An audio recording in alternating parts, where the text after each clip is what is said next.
Puji Tuhan, kita bersyukur buat kasih Tuhan yang luar biasa yang boleh memberkati setiap kehidupan kita, yang boleh mengasihi kita sampai saat hari ini.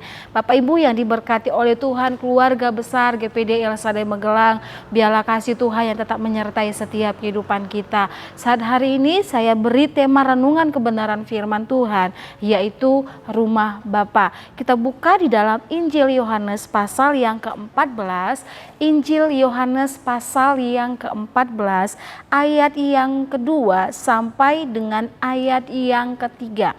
Injil Yohanes pasal 14 ayat yang kedua sampai dengan ayat yang ketiga. Saya akan bacakan untuk kita semua firman Tuhan. Di rumah Bapakku banyak tempat tinggal, jika tidak demikian tentu aku mengatakannya kepadamu, sebab aku pergi ke situ untuk menyediakan tempat bagimu.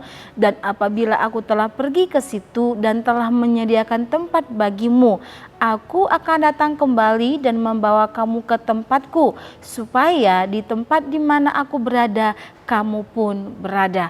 Puji Tuhan. Bapak Ibu yang dikasihi oleh Tuhan, berbicara tentang rumah kita yang ada dalam dunia ini. Rumah biasa berfungsi untuk ketika malam hari kita tidak merasa kedinginan, atau ketika datang hujan kita tidak terkena air hujan, atau ketika ada matahari pada siang hari kita tidak kepanasan. Rumah itu berfungsi untuk melindungi. Dan pada umumnya ketika kita dalam dunia ini, rumah ini tidak sifatnya hanya sementara, tidak untuk dalam kekekalan. Satu waktu kita akan meninggalkan rumah kita dan mungkin kita akan pergi ke satu tempat atau pergi ke tempat yang lain. Bapak Ibu dikasih oleh Tuhan, tetapi ada satu janji yang Tuhan beri dalam setiap kehidupan kita yang disampaikan Yesus kepada murid-muridnya, bahwa ada waktunya nanti kita akan tinggal dalam satu rumah, dan rumah itu di sana katakan adalah disebut dengan rumah Bapa, dan di sana kita akan tinggal di dalam kekekalan. Karena apa? Tuhan kita juga ada di sana. Apa yang dimaksud dengan rumah Bapa? Rumah Bapa secara umum memahami tempat tinggal tersebut sebagai tempat tinggal Allah, seperti yang digambarkan sebagai kota Allah yang hidup atau Yerusalem sorgawi. Kita bisa buka di dalam Ibrani pasal 22, di ayat yang ke-22. Di sana dikatakan, Ibrani pasal yang ke-12 ayat yang ke-22, firman Tuhan dijelaskan di sana, tetapi kamu sudah datang ke Bukit Sion, ke kota Allah yang hidup, Yerusalem sorgawi, dan kepada beribu-ribu malaikat, suatu kumpulan yang meriah. Di dalam Wahyu pasal 21 di ayat yang ke-10 sampai dengan ayat yang ke-11. Lalu ia dalam roh membawa aku ke atas sebuah gunung yang besar lagi tinggi, dan ia menunjukkan kepadaku kota yang kudus, yaitu Yerusalem, turun dari surga dari Allah. Kota itu penuh dengan kemuliaan Allah, dan cahayanya sama seperti permata yang paling indah, bagaikan permata yaspis, jernih seperti kristal. Bapak Ibu yang dikasih oleh Tuhan, Yesus atau Allah menjanjikan kepada setiap umat-umat Tuhan satu rumah yang megah, satu rumah yang luar biasa yang disebut dengan surga atau Yerusalem baru, kata firman Tuhan. Di sana penuh dengan keindahan, di sana penuh dengan sukacita. Itu adalah janji Tuhan kepada setiap kehidupan umat-umat Tuhan. Bapak Ibu dikasih oleh Tuhan, Yesus dia menyampaikan kepada murid-muridnya bahwa ada satu rumah Bapa, rumah yang sangat besar. Di ayat yang kedua di sana dikatakan, di rumah Bapakku banyak tempat tinggal. Di rumah Bapakku banyak tempat tinggal, jika tidak demikian tentu aku akan mengatakannya kepadamu, sebab aku pergi ke situ untuk menyediakan tempat. Bapak Ibu dikasih oleh Tuhan, Yesus dia menyampaikan kepada murid-muridnya, dia harus kembali ke rumah Bapa, dia harus kembali ke sana. Untuk apa? Untuk menyediakan tempat bagi orang-orang percaya, untuk menyediakan tempat bagi orang-orang yang percaya kepada Tuhan, bagi orang-orang yang tetap setia kepada Tuhan.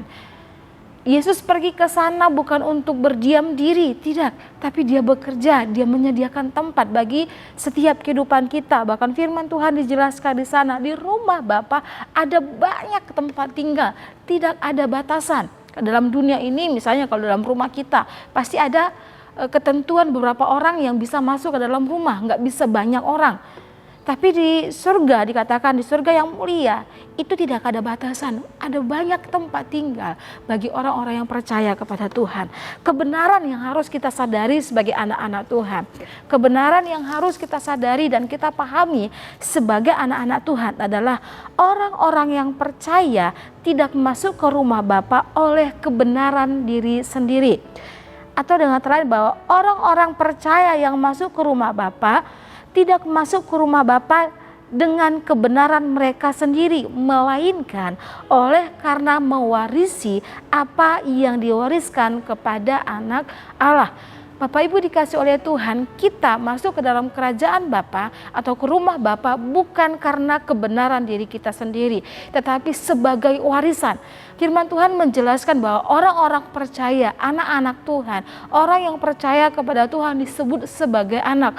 Yang namanya anak akan mewarisi warisan, memiliki hak waris termasuk dalam dunia ini. Apalagi kita bersama dengan Tuhan, kita punya warisan yaitu surga yang mulia karena kita adalah anak Tuhan. Yang kedua, mereka mendapat bagian dalam rumah Bapa oleh karena mereka berada di dalam Kristus. Oleh karena mereka berada di dalam Kristus, karena percaya kepada salib, karena percaya kepada Tuhan Yesus Kristus.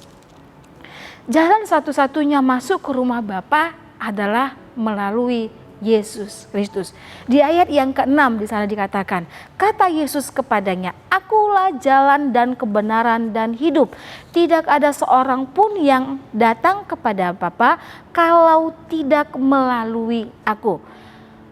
Jalan satu-satunya untuk sampai kepada surga, jalan satu-satunya untuk sampai kepada Allah yaitu melalui Yesus Kristus, melalui percaya kepada Yesus Kristus. Yesus berkata kepada murid-muridnya di ayat yang keempat, dan kemana aku pergi, kamu tahu jalan ke sana. Yesus sudah menyampaikan kepada murid-muridnya bahwa murid-muridnya tahu Yesus ada di mana. Jalan untuk menuju ke sana mereka tahu. Tetapi murid-muridnya seringkali tidak mengerti akan perkataan Yesus. Seringkali mereka tidak mengerti atau tidak memahami apa yang Yesus sampaikan. Di ayat yang kelima, di sana dikatakan bahwa Thomas dia bertanya, kata Thomas kepadanya, Tuhan, kami tidak tahu kemana engkau pergi. Jadi bagaimana kami tahu jalan ke situ? Di ayat yang ke-8, Filipus juga bertanya, sana katakan, kata Filipus kepadanya, Tuhan, tunjukkanlah Bapa itu kepada kami, itu sudah cukup bagi kami. Sebelum Filipus dia bertanya, terlebih dahulu Petrus juga bertanya. Di pasal 13, di ayat yang ke-36, di sana dikatakan, Simon Petrus berkata kepada Yesus, Tuhan, kemanakah engkau pergi? Jawab Yesus, ke tempat aku pergi engkau tidak dapat mengikuti aku sekarang, tetapi kelak engkau akan mengikuti aku. Sehingga ada muncul pertanyaan, Yesus menjawab di ayat yang ke-6, akulah jalan dan kebenaran dan hidup. Bapak Ibu dikasih oleh Tuhan, murid-murid Tuhan Yesus, mereka tidak paham, mereka tidak mengerti akan perkataan Yesus, sehingga dia bertanya, Tuhan kemana engkau akan pergi? Tuhan, kenapa sekarang kami tidak bisa pergi ke sana? Tapi Yesus dia menjawab, akulah jalan, kebenaran, dan hidup. Bapak Ibu dikasih oleh Tuhan, Yesus bukan salah satu jalan. Yesus bukanlah salah satu jalan atau petunjuk jalan di antara banyak jalan. Tetapi Yesus Kristus adalah jalan satu-satunya. Yesus bukanlah salah satu jalan atau petunjuk jalan, tetapi Yesus adalah satu-satunya jalan menuju ke surga. Di dalam di dalam ayat yang ke-6 ini ada 3 hal yang Tuhan nyatakan tentang kemuliaan. Tuhan Yesus menegaskan keberadaannya, perannya bagi manusia. Dikata akulah itu. Yang pertama yaitu di sana dikatakan akulah jalan. Tadi saya sudah jelaskan bahwa akulah jalan. Yesus adalah satu-satunya jalan. Roma pasal yang kelima ayat yang pertama. Roma pasal yang kelima ayat yang pertama sampai dengan ayat yang kedua, saya katakan, sebab itu kita yang dibenarkan karena iman, kita hidup dalam damai sejahtera dengan Allah oleh karena Tuhan kita Yesus Kristus. Oleh Dia kita juga beroleh jalan masuk oleh iman kepada kasih karunia. Oleh kasih karunia, di dalam kasih karunia kita berdiri dan bermegah dalam pengharapan akan menerima kemuliaan Allah. Di sana dijelaskan bahwa Yesus adalah jalan satu-satunya oleh percaya dan beriman kepada Yesus. Yang kedua, di sana dikatakan akulah kebenaran. Yesus bukanlah bayangan dari kebenaran. Dia adalah kebenaran yang sejati yang telah menjadi manusia. Yesus bukanlah bayangan dari kebenaran, tetapi Yesus adalah kebenaran itu sendiri. Yohanes pasal yang ke-8 ayat yang ke-32, di sana dikatakan, dan kamu akan mengetahui kebenaran dan kebenaran itu akan memerdekakan kamu.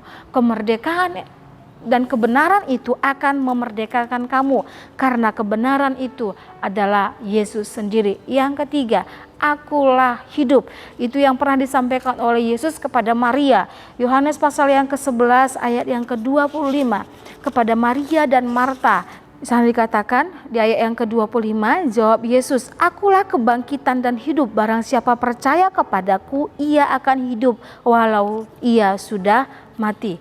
Di sana dikatakan bahwa Yesus adalah kebangkitan dan hidup, dan barang siapa walaupun sudah mati secara daging dia akan hidup, kata firman Tuhan, karena Yesus adalah sumber hidup. Ia memegang kehidupan manusia.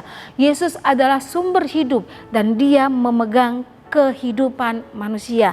Kita hanya minta percaya kepada Tuhan bahwa Yesus adalah jalan satu-satunya, Yesus adalah kebenaran, dan Yesus adalah kehidupan itu sendiri. Walaupun sudah mati, tetapi kita percaya kepada Tuhan, kita akan dibangkitkan dan kita akan memperoleh kehidupan yang kekal. Yohanes pasal 14 ayat yang ke-11 di sana dikatakan, di ayat yang ke-11, percayalah kepadaku, maka aku di dalam Bapa dan Bapa di dalam aku.